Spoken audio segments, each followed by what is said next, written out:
Absolutely. Should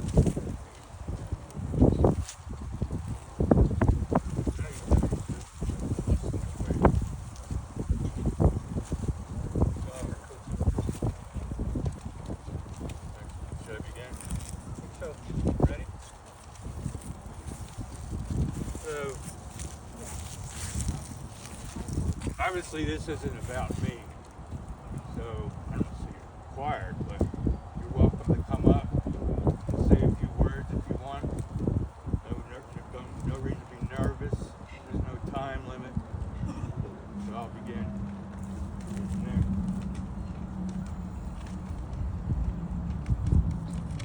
I really appreciate all of you coming. And from the tour that Mother's aware that we are here, and I know she's looking down on us. All the positive thoughts. She'll be really pleased with.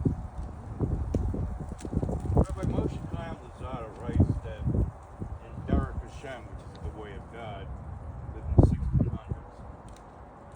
Rabbi Moshe, in the way of God, Rabbi Moshe Chaim Luzzatto writes that we rise to our highest spiritual level to the extent we have empathy for others. One word describes this, which is compassion. If I could choose one word to describe my mother, it would also be she would make us breakfast and dinner every day. She took great care of Dad as she watched over his diabetes.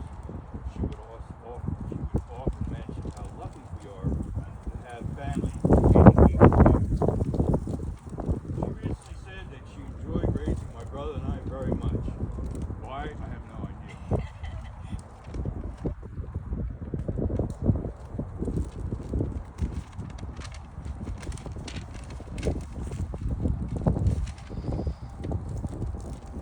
So while it was hard of us, it was all hard for us to see my mother's mental and physical decline.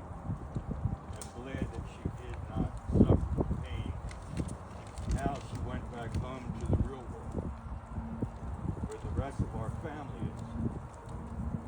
Rather than dwelling over past, it's better to focus on all the happiness and good times she brought to everyone in her long life.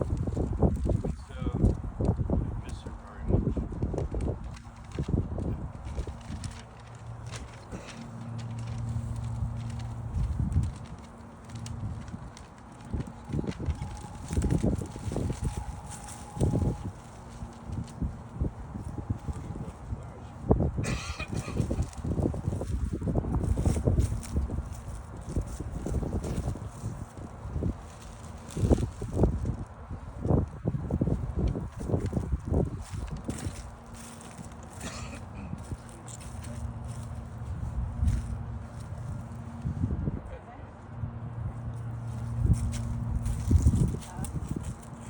We're all texting. I think a lot of us had a lot of the same thoughts and the same ideas. But I went to an awards ceremony earlier this week. It was called the Globee Awards in Philadelphia, and one of the speakers quoted Maya Angelou about how they wanted to be remembered. And she said, it's not, people aren't going to remember what you said. They're not going to remember what you did. They're going to remember the way you made them feel. And when I think about Aunt Barbie, and you can't think about Aunt Barbie at least for I think the girls, without thinking about Aunt Nancy. And we have these two famous, beautiful aunts, right? And so when I thought, how do they made me feel rich, famous, and beautiful. And as a little girl with this funky hair, I did not always feel beautiful. I often, did not, and I had a hard time growing up. But when I went to the Christmas concert at Abington, Baptist Church, where Aunt Barbie was such a leader, when you went to the manor where Aunt Barbie was leader, anywhere you went, Aunt Barbie and Aunt Nancy were the most beautiful, famous, fabulous people in the room.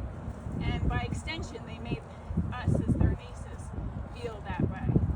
And it was, whether it was when we went to, like I said, the Christmas concert, which we were all talking about, and then also when I was in 8th grade, Aunt Barbie took me on career day, and I went to do a commercial with her, and they did my hair and my makeup just like I was one of the actresses in the commercial. And they took my picture, and I actually looked like the girl who played the granddaughter in the commercial. They were like, "Oh, you could be her older sister," and I could see in the commercial. But it was just everywhere. You know, they're making posts and they're singing. Last night we went to the Glorious Sounds of Christmas, the Philadelphia Orchestra, and they sang all the Christmas songs. And I know Dad was crying the whole time. When I think he was crying not just because the concert was fabulous, but I know it was just like, this is my sisters. And it was just like I was just watching him cry the whole night. But you know, it was really special to have aunts that made you feel rich, famous, and beautiful. Growing up with a little girl, when you often don't feel that way as a little girl. So that was my story.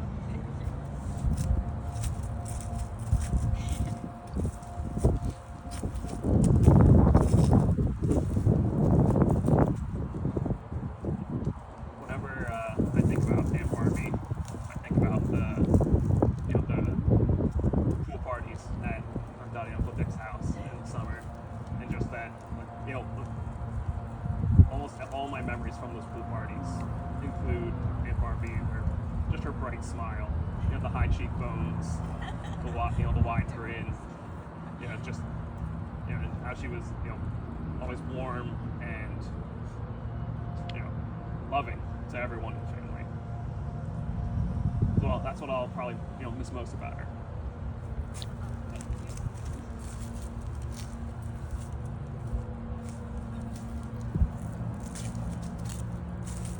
So I think I have an Aunt Barbie story that nobody else has. Because every time we would get together as a family, I'd hear the story about how she helped my mom take Nate and I home when she had us and take care of us. And I always remember her telling us how cold it was, but I could tell that she had such a good time being able to help out and help my mom. And I thank her for being one of the first people to welcome me into the world.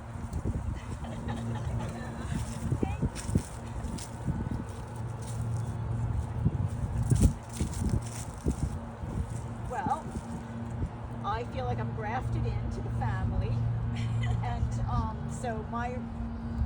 it has always been a warm welcome from everybody, but from the get-go with Aunt Barbie. And what I think most about her is how generous she was with her time, her, and whatever she had. She welcomed us back when Greg and Aaron lived in Illinois, and we'd come back for visits, either holiday time or just a little visit. She always let us stay with her for a few days, and she was very generous that way. And just there's so many things about her that I will remember, but her generosity is so spectacular.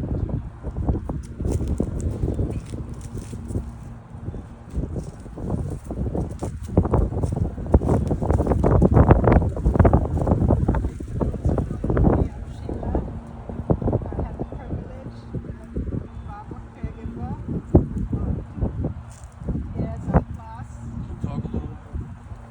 For 2 years and plus, we spent time together. Most of the time we spent like outside, taking her to the doctor's appointment.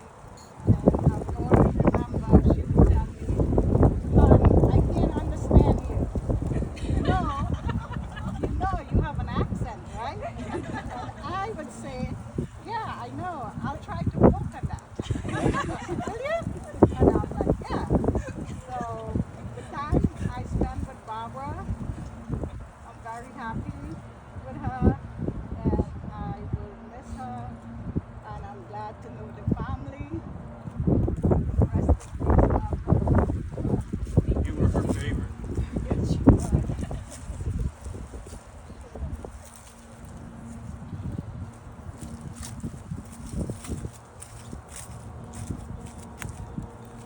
Well, I often think of Aunt Barbie this time of year, as we all know, holidays, we used to go to Christmas Eve at our house. But some of the memories that stick out the most, actually, when I was thinking about this, was that Thanksgiving, I used to, before she health was, like you said, getting a little bit worse, I would let her into my kitchen, which is not always welcome in my kitchen. I'd let her into my kitchen, and I had her own special apron I'd give her, and we would make the gravy together. She wanted to have the gravy the old way before we gave up that and said Wegmans does a good job too. So we would cook the gravy together in the kitchen, and then at Christmas time I always think of her for a number of reasons. One of which is we always have a physical reminder of her because she gave us some of her Christmas decorations when she moved into the manor. One of those things is one small Christmas tree that we put in the landing as you come in the front door. That's always like a focal point coming. I always remember her carrying it up the stairs and putting it, because it has all the ornaments on it, has the harp and everything. I always think of the music as well with her.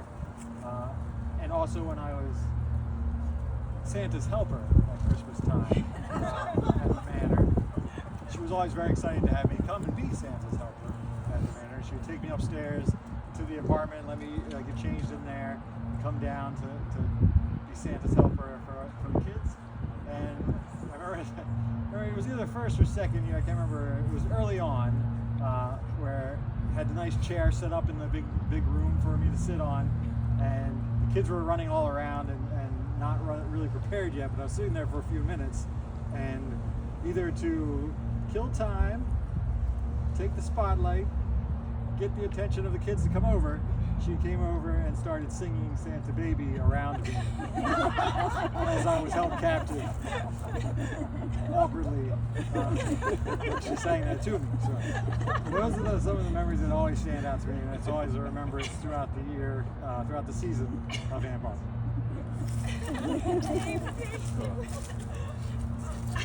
I don't know how you follow up that. Yes, but Aunt Barbie, you all said it so well. Christmas, definitely magic. Every year. I loved going to her house growing up, and also at the manor. I love to see you all there as well. But she was so proud of everyone for her family. I always think of her when she'd grab your cheeks. She's so happy, comes up and gives you a hug and grabs your cheeks and was so loving. And I also remember the spa days she gave us out on your beautiful deck. We had a girls' day, and she brought in her massage therapist, Trish, and we did a nice little lunch out there. And she just, like you said, always wanted to make everyone feel welcome, and she shared everything. But I just think of how everything was just so beautiful. The way that she decorated, how she looked, every Christmas package, table settings, everything was just perfect. And I am so happy we have so many Christmas decorations in our house that I think of her every year that we put them up.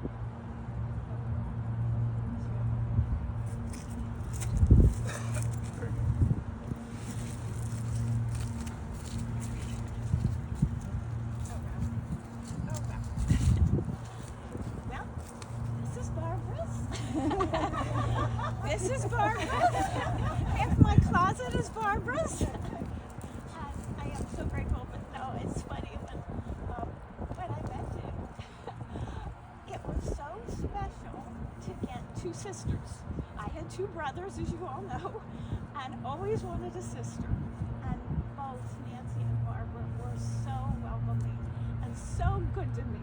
So good. Matter of fact, so good that one of the jokes we had, Barbara was always giving me her clothes, and I would, have all these new clothes to wear to church, and Dick would be wearing the same suit week after week. And one of the comments made at church was, "Boy, you see where his money goes."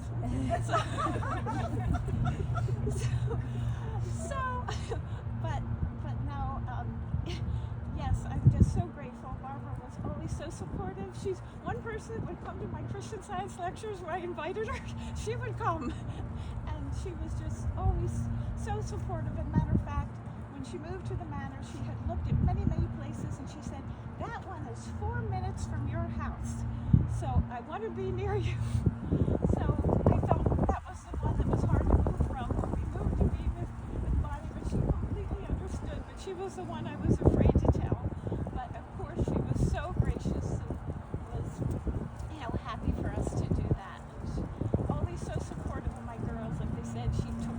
massage therapies and took them on her job for trips. So I'm so grateful. She was just so supportive to us.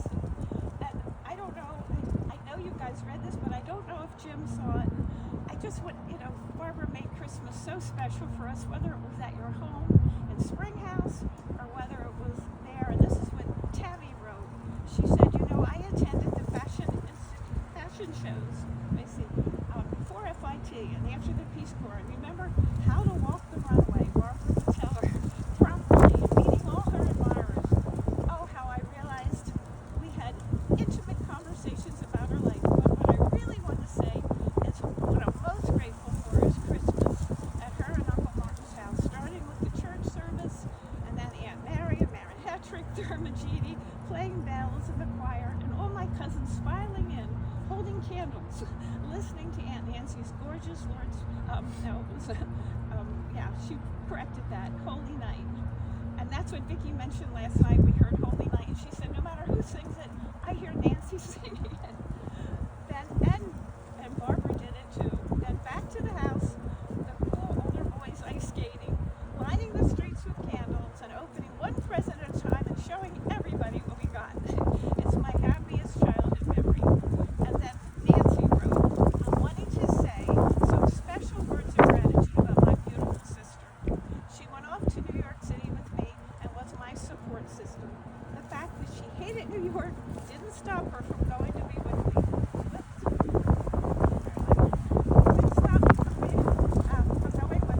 And she went, and then we moved into the Catherine House on 13th Street. Barbara felt more secure about leaving me, so she went home to pursue her journey there. All the many years that followed, my precious sister was always my dedicated fan and loving support. She supported me in so many ways. Please know that my heart is with you all today. We have a new angel in the next dimension, and who will always be looking over us. I love you, Barbie. And the thing I'll always remember Barbara did, I'm so glad she shared with her brother, was her dimples. I love that smile. Jim, thank you for having me.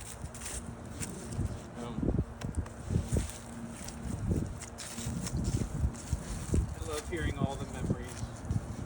I never got my cheeks pinched or spa days. But when we thought about remembering something, the thing that comes to mind is I spent my whole childhood going to Aunt Barb and Uncle Martin's for the holidays, and that was always the thing to see everybody. And I remember for many years we all would just sleep in sleeping bags on the floor and in the family room. So Bill and Jim and I would try not to fight too much, mostly good times. So I'm going to go to the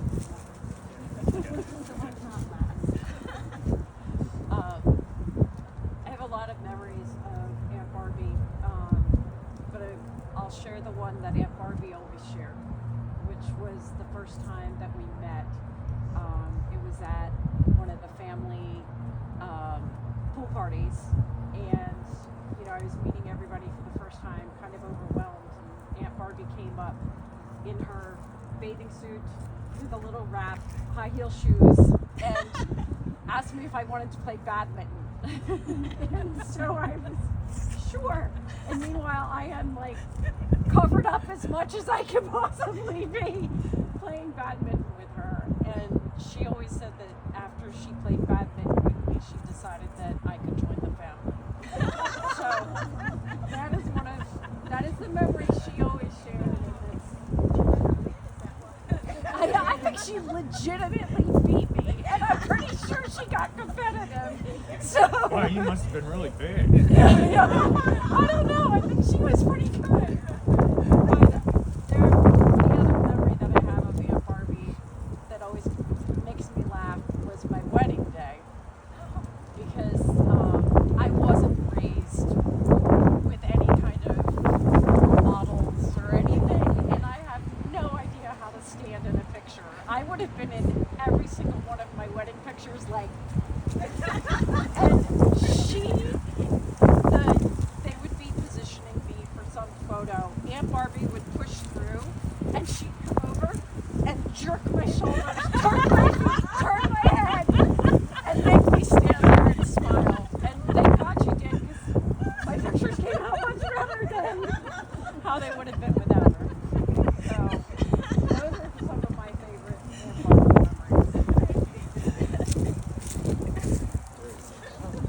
Aunt Barbie I had absolutely no idea what I was going to say. Oh, get a hold of yourself. Great grief! When I woke up this morning and this idea came to me. When we would come to visit Barbara, she would always remind me that she was my best babysitter. Every time we came in to visit her, she would remind me, but I had no problem remembering it. You see, when I was born at a very young age, she was already 10. She was so happy to have me to play with instead of her dolls. She had the real thing. As I recall, she would take my hands and cover my eyes, and then she would cover my ears, and then she would take my hands and hit me until I cried. And then she would lovingly pick me up and hug me and caress me and say, everything's all right.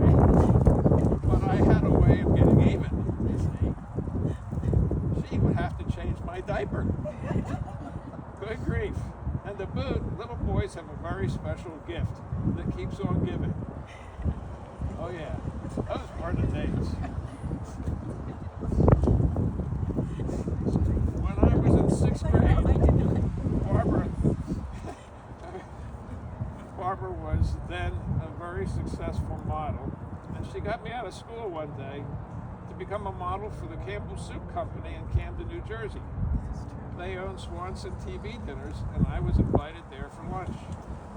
They had prepared a very delicious fried chicken dinner with mashed potatoes and peas, I guess. And they left me holding the TV dinner plate, while I posed about eating the meal, while many numerous shots of me desperately wanting to eat the lunch, which never happened.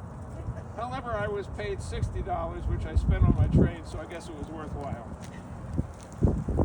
Now, my older sister Nancy was a fantastic and still is soprano. Our church, Logan Baptist, Nancy was the lead soprano, and Barbara was the lead alto in the choir. Sopranos get all the glory. And the altos are the supporters. When it came to Nancy's 70th birthday celebration, Denise asked me to make a short video of Nancy's singing career. Denise emphasized the word short. I did my best to keep it short, but there were so many video accomplishments of Nancy that it was not easy to keep it short. The video lasted 20 minutes.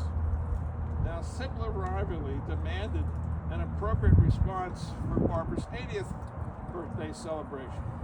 So Barbara decided that I should help her make a video of her lifelong career, which we did over many, many Friday nights. As I photographed each of her many, many successful photographs in her modeling career, she would read the description of what happened during each of the photographic sessions, and I would be adding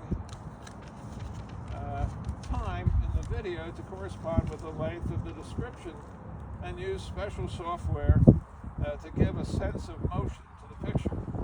I advised Barbara that the maximum length of any scene could be no longer than 3 seconds, as that is the attention span of today's viewers. So the 2-hour video of Barbara's life story, there were plenty of able to get many of her photographs.